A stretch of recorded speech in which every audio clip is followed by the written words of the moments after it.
is Mike Maloney, and Mike is my gold expert. And the reason gold is so important, gold and silver, is because gold and silver is God's money. It's money made by God. And then in 1971, the U.S. government, under President Nixon, took God's money and turned it into man-made money. Never in the history of the world, this is the thing, never in the history of the world has this ever happened.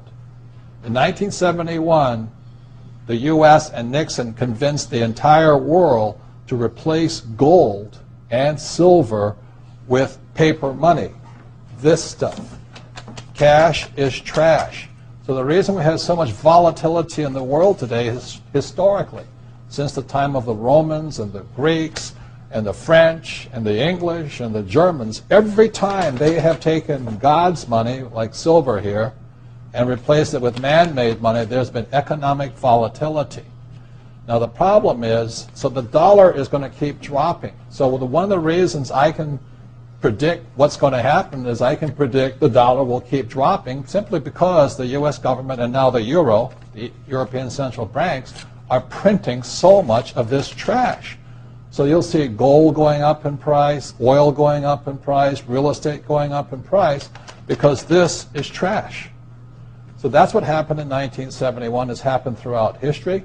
And the reason this current election doesn't make any difference is the only person they can put this back in place is a strong, charismatic leader. People like Julius Caesar, Napoleon. That's why they were such great leaders, was they actually replaced this with this.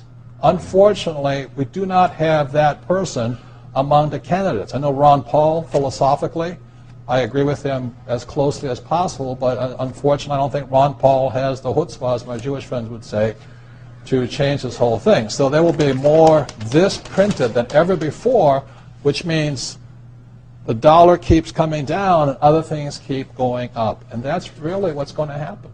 It's predictable. And eventually this will go to its true worth, zero. So all of you savers out there and people trying to save this trash, you're going to lose big time. With that, Mike Maloney.